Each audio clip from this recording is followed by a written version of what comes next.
All right, we're live. Welcome back to another amazing episode of AI plus Data Mastery, where we explore how AI and data are revolutionizing the B2B business.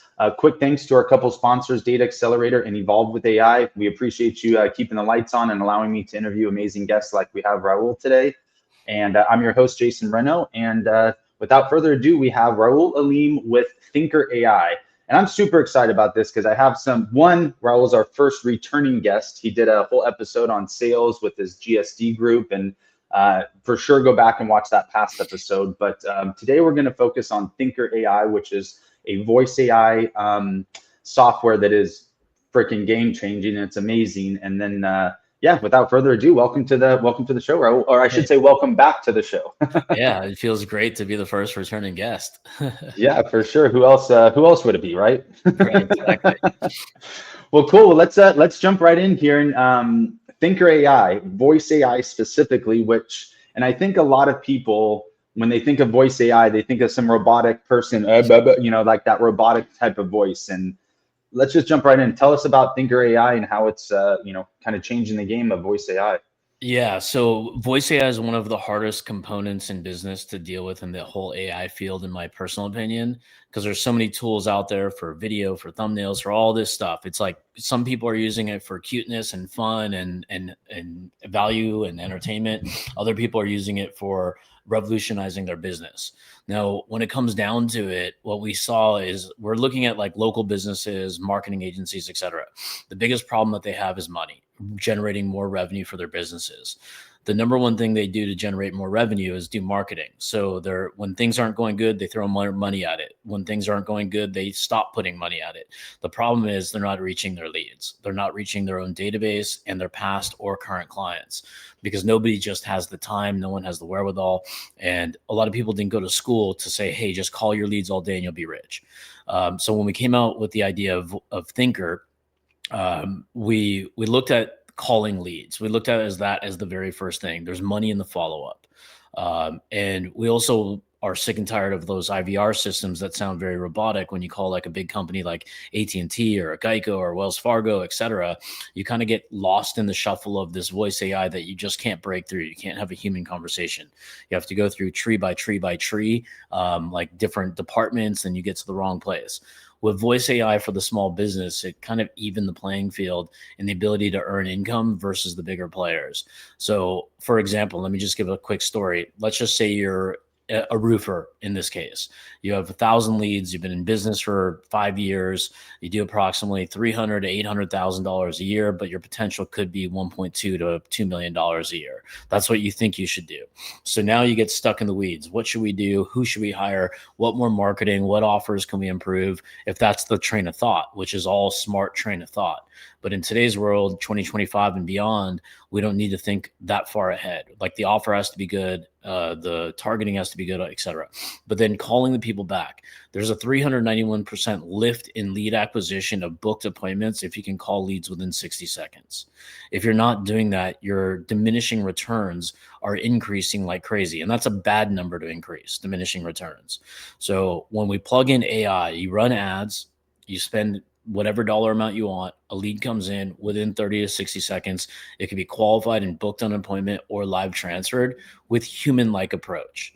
Like the AI has improved so far from what people have thought of from when you mentioned the roboticness of AI and voice and is it going to be good as me? It's going to be way better than you. You just have to try and you have to adapt. It's kind of like a survival of the fittest. Either fight what's already going to win or just win together. So we're looking at as AI as just like kind of like a revolution, if you will. I mean, it's 2025 right now. This came out to the mass market in 2022. We've had 3 full years to tinker with a toy and now take it very serious that this is actually going to be a regular part of life. Like, I mean, go to any fast food restaurant if you want to, if you eat fast food, you're going to be touching an iPad, not talking to a human. Then Went once to the Habit to get burgers last night for the family.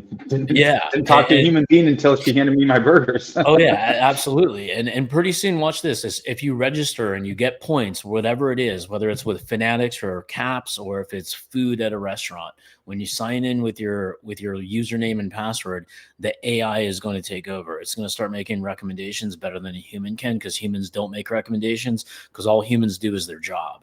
AI Yeah, is going to do. humans can't process all that data and make a recommendation. It's just physically impossible. Yeah, and we just have to pay attention what's out there. It's not going to necessarily, it's going to replace jobs. That's just flat out truth.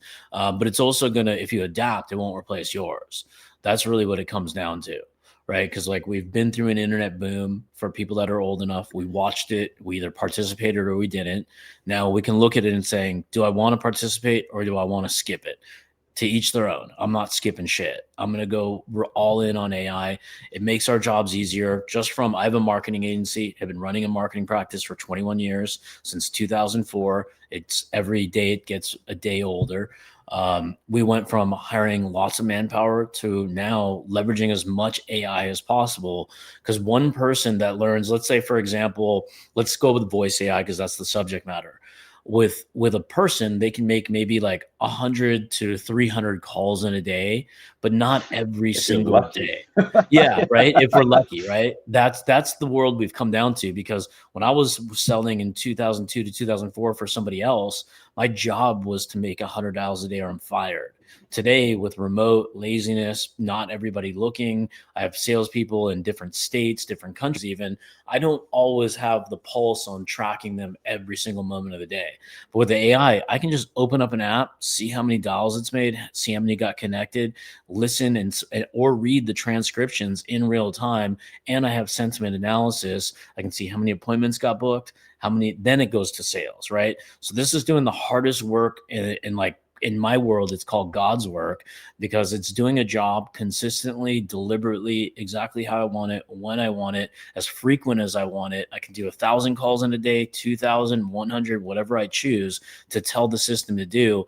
And I can launch and deploy an employee in 3 to 5 minutes right now.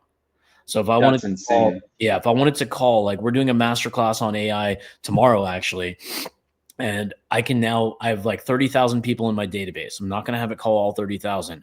I'm going to segment it into who's the most active of opening our emails and engaging with us and trigger all those calls. Now, when people answer the call, we'll have an invite. When the invite says, yes, we want to register, it'll auto text them the link to register.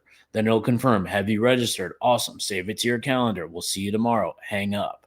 Right. Then after the event, in this specific scenario, we can have AI call for all the people who attended to book a sales call with us to explore how we can help them further with AI or book just a free call. It doesn't have to be sales all the time, but it can just do all the work for us just so we don't have to actually employ people, train people, fire people. They quit on us. They don't show up. They get sick. They don't work the hours they say they're going to work. Yeah, All these. they have a bad day and have an attitude and piss off a potential prospect or something. Yeah. And to put things into perspective, you had mentioned, I mean, 300 calls. I don't know anybody that's making 300 calls in a day, but let's just say 100 calls a day for a human being compared to AI can literally make or answer or receive what 1,000 calls per minute, if I remember correctly. Yeah, I mean, we kind of throttle it because we don't want to like abuse the system in case it gets flagged or something. But we typically just, depending on list size, if somebody has 1,000 people, what's the point in calling all 1,000 at once? Well, yeah, you're not going to call all 1,000 Yeah. per minute, but I'm just saying like that's the type of capability. You Oh, know, the capabilities. Yeah. one AI agent can literally do like 100 times more work or field 100 times more calls or make 100 times more calls in a day than a human being. And yeah, they never call in sick. They never need a bathroom break. They never have an attitude. They, and another thing too is it's 24/7. We were talking about this with another business consultant on the show a couple days ago, where it's like you fill out a form at 2 a.m. in the morning and you get a text message back, or some people are like, oh, I don't want to call somebody at 2 a.m. It's like, if that guy's up sitting, filling out a form at 2 a.m., why not give him a call? Why not send him a text message to confirm? He doesn't want to fill out that form and just hope it just goes into the internet somewhere, right? Like, give that service back and that speed to lead, that 24/7 type of service that, again, a human being can't just physically do. It's funny because before this, I jumped on Instagram and I was watching this real estate guy who's pretty big following, like I think 1 million followers across his platforms. And the video that I came across is just him eating food. It was a salad, and his voice AI just interrupts. He's like, "Hey, my voice AI is doing all my work for me." So, and then it's just handling a call, giving all the property specs, all the property details. So I'm like, look, what's the difference between the people who are like the biggest in their space or bigger in their space and everybody else? It's like they're just implementing the trends that are not trends. These are here to stay. These are going to be, we are living a Jetsons lifestyle very, very soon in this era that we're going to be alive in. I had a gentleman, Robert Winter. I haven't published the episode yet, but this dude's like wicked smart. Like he was one of like Series B investor in NVIDIA. Like all he does is invest in tech companies. And I mean, like I geeked out over this guy, wealth of knowledge. And he was saying he compares this AI revolution to the printing press. He's like, that's how he goes, think of what the printing press did for the world when people were able to read, you were able to market. Like the printing press completely changed the entire globe when it was invented. And I even asked him, I was like, so you're going from printing press all the way to AI, and you're skipping the founding of the internet even, right?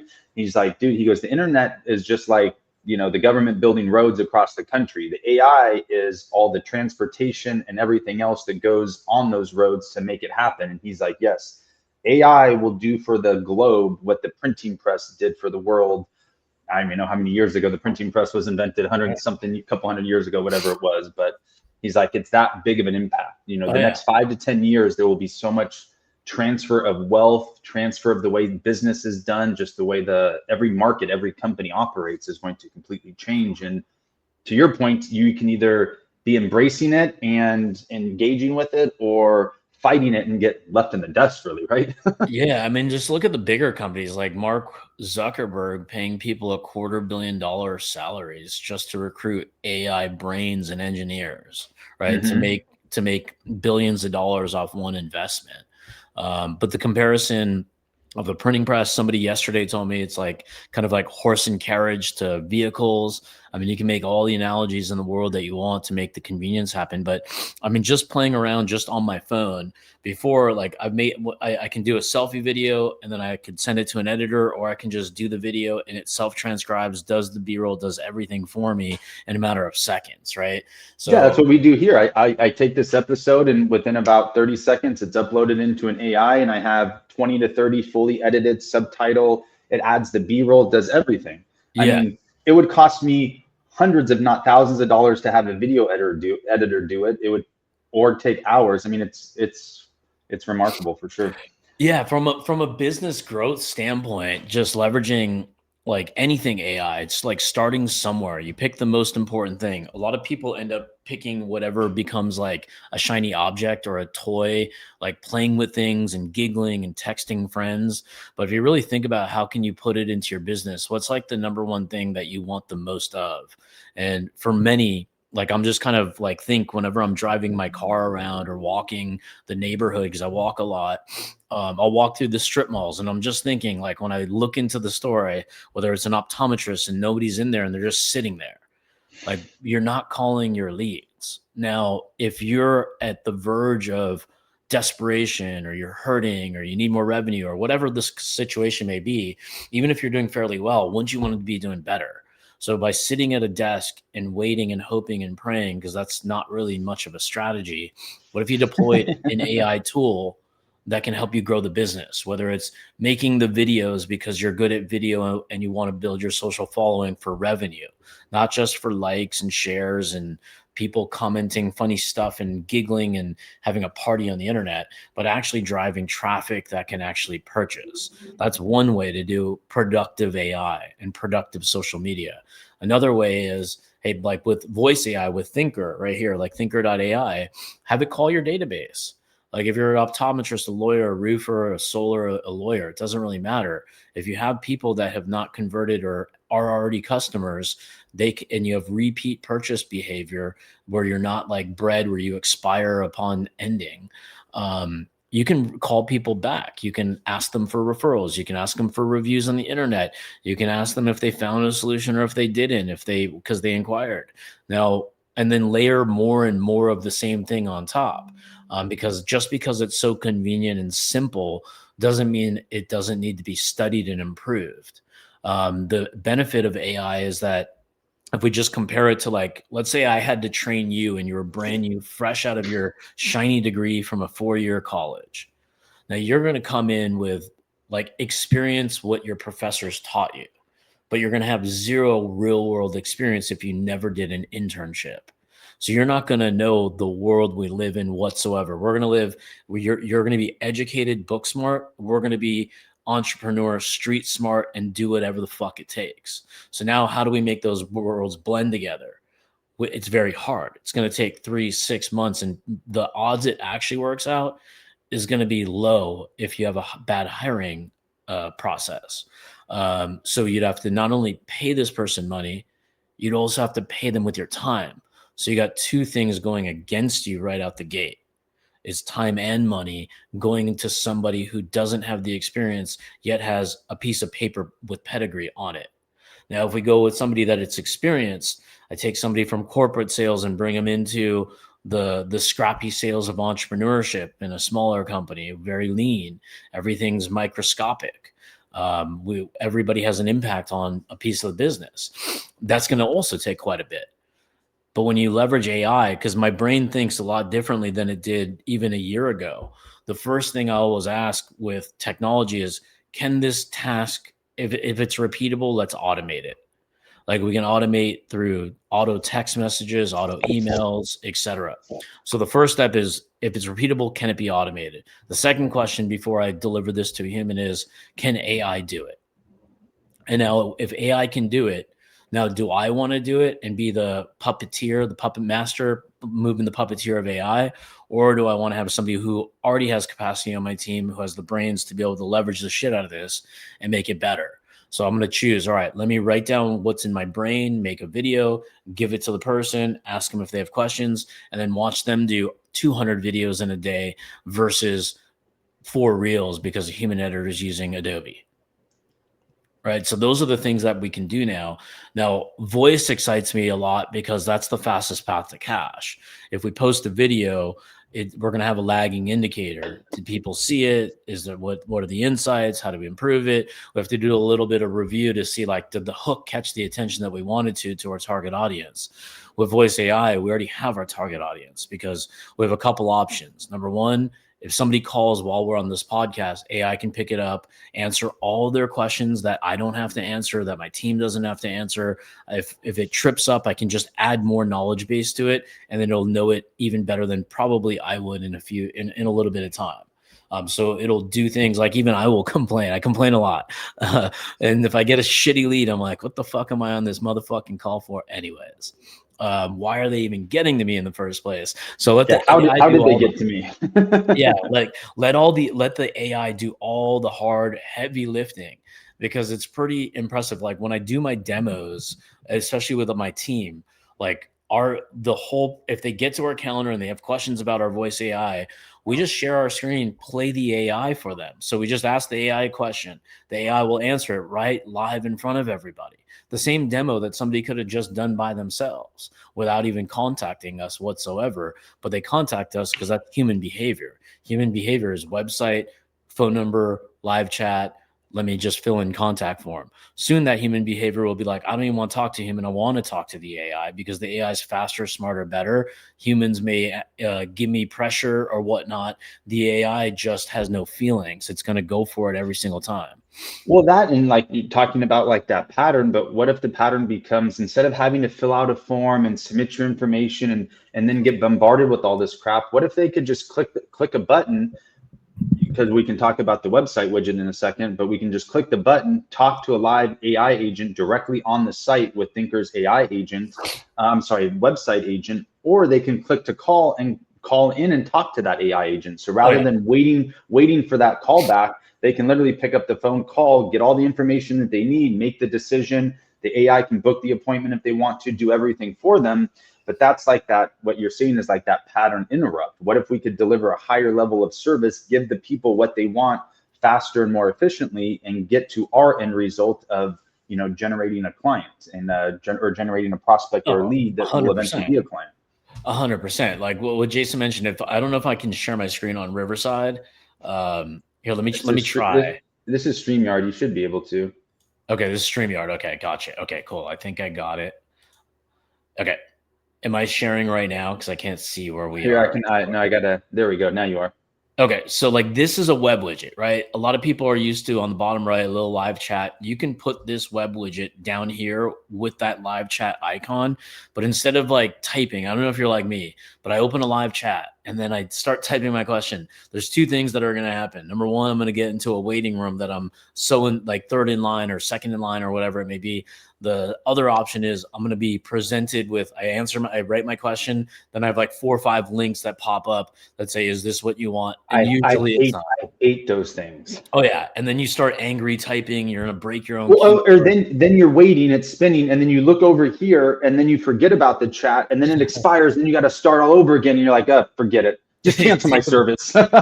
Taking the words out of my mouth. Exactly. So you can just click this thing and just go right into it and just talk to the website, ask it any questions, find out whatever it is you want. Anything that you'd ask a human, you can ask the AI now. So it saves a ton of time. Now what we've also done is this. Now, imagine this is your website form right here. Like you're a lawyer, it's a $50,000 to $200,000 case, or you're a pregnancy doctor, or it's going to be 20 grand minimum down. Plus you're going to have to come back 6 times. So $120,000, all that stuff. Now you're not the only show in town. Your reputation's not going to be the best that people are going to be wanting to demand you every single time if they mildly know you or even were referred to you. If you fill in the information, like this is your contact form for a second, you can add as many fields as you want. In this particular case, this is our actual demo.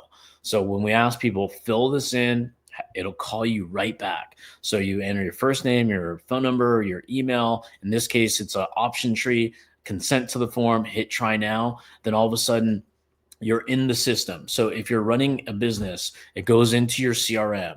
Now the lead can be text, it can be emailed, and most importantly, immediately called. Because remember I said 391% increase in lead acquisition. Just because you got a lead doesn't mean you acquired it. Doesn't mean you got a booked appointment. But presumably if you had more of your leads where you can reach them and they actually didn't ghost you and they got on your calendar, the probability and likelihood that you close or increase your revenue is significantly higher than not. Because there's that game when we were kids. I don't know if people still play it. It's called Tag You're It, right? When it comes to lead chasing, you don't like if you get to your lead 5 minutes later and they don't answer, whose fault would that be? Knowing that the statistics are what they are, would that be the business owners or would that be the leads? Would that be employees? All the shit rolls downhill to the ownership group. So if you don't solve problems that exist today, you are the problem. And that's just the unfortunate truth, but they can be solved so easily. It's so inexpensive to solve one of the biggest leaks that I've ever seen in my life, which is the dropping of the ball of leads. Like we've literally bought companies because they can't call their leads and they fail at their own skill set. And all we add in sometimes is 1 or 2 things. Typically it's sales with not calling anybody, or 2, it's just shit marketing. Right. So they're marketing really, really poorly because a lot of people aren't taught that you need to have a really good offer. Otherwise, nobody cares about you.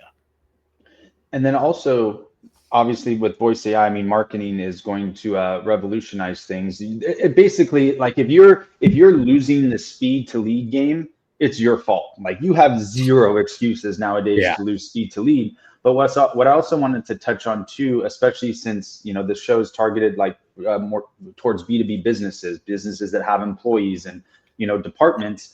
But what about like internal applications, like a customer service department, or like let's just say an HR department that is with a company that has 150 employees that's constantly, hey, what about this? What form do I need? Blah blah blah. You could literally set up a voice AI agent or an inbound dialer that field probably 90% of those mundane basic questions, and then just push the other 5% that might need that human touch through. So now your HR department, you don't need 3 or 4 people picking up the phone. You can actually have them doing work and then just spending a small portion of the time on the phone answering large, like important questions and just letting that voice AI do the rest of it for you, correct? Any type Oh of internal type of service, relationship building, anything internal, there's a lot of practical applications Oh there yeah, as well. you can have interactive, like, because you don't want to eliminate the human touch, and AI is the next best thing, or it's going to soon to be the best thing, if not already. But yeah, you can build a bot for sales training, support training, product training, anything you want right now. Anything that requires voice interactivity, it's up to the imagination.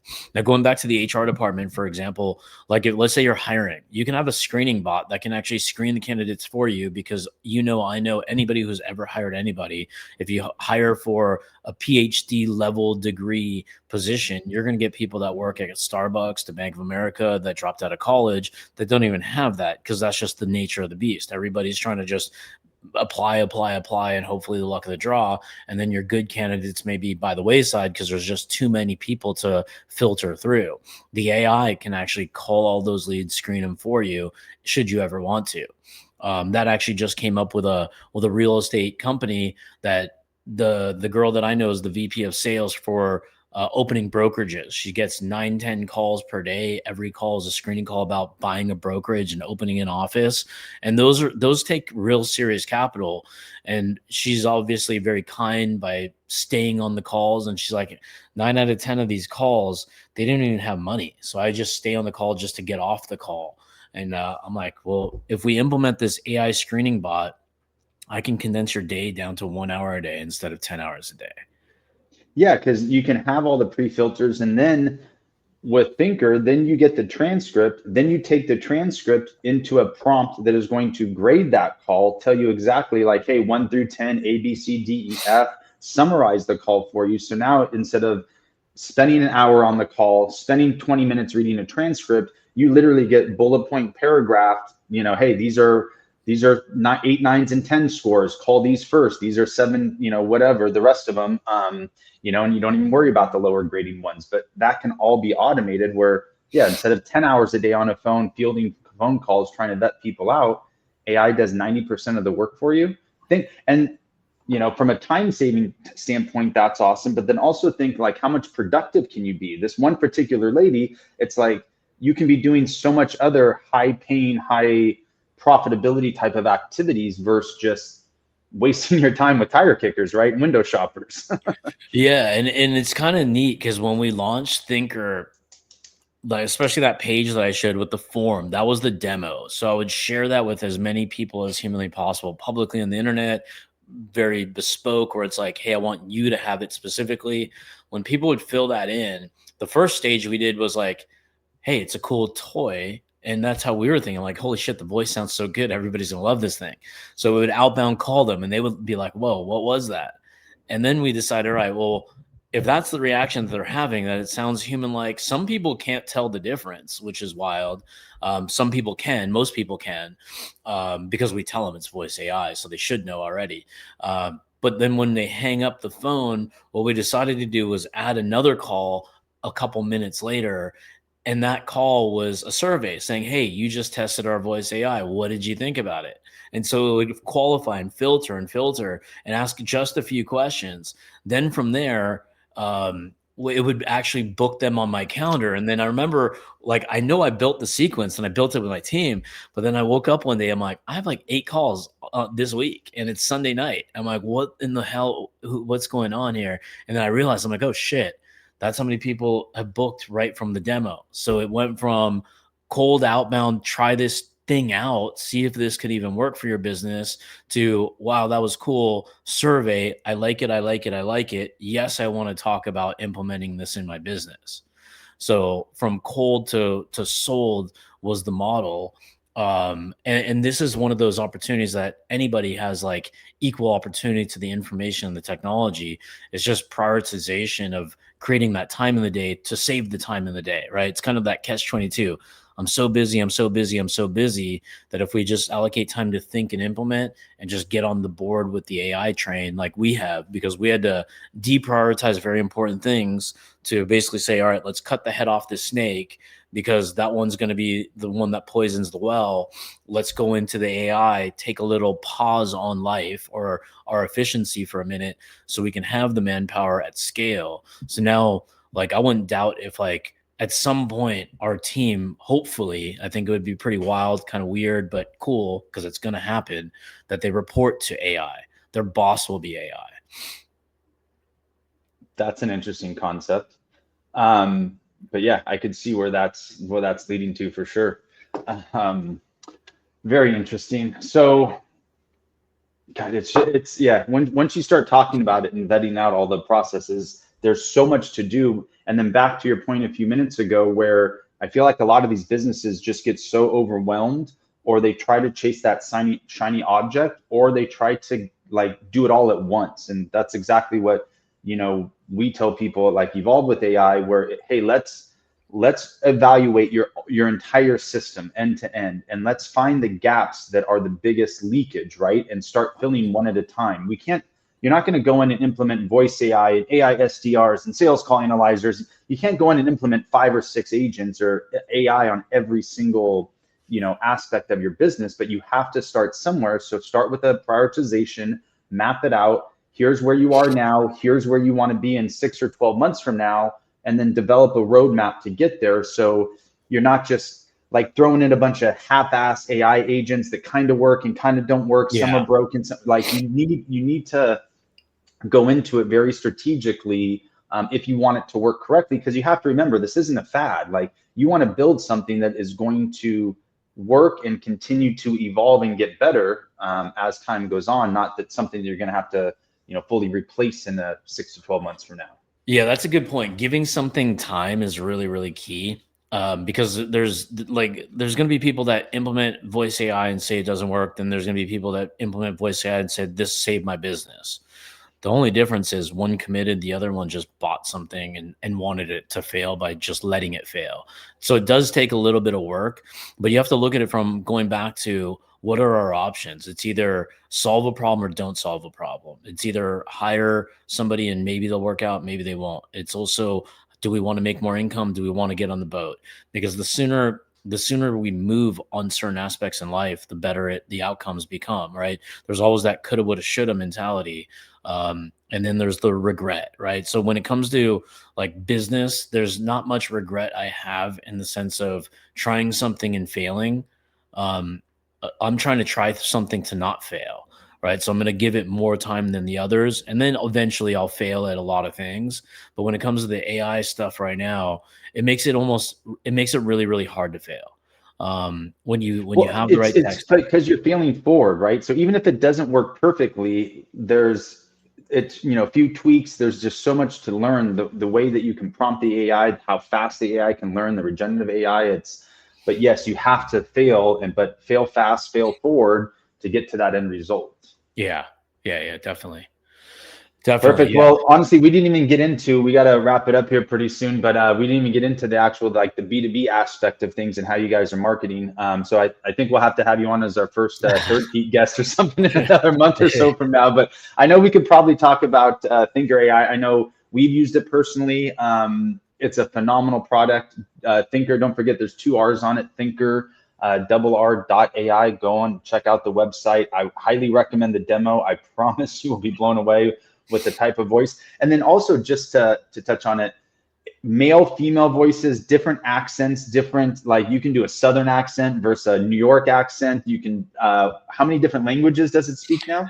There's currently 16 different languages and growing. The dialects, I mean, shoot, they're like you just said, there's British English, there's Spain Spanish, South America Spanish, Portuguese from Like, yeah, Brazil to Aussie, New Portugal. Zealand. I remember there are all kinds of like different, so it's like, yeah, wherever.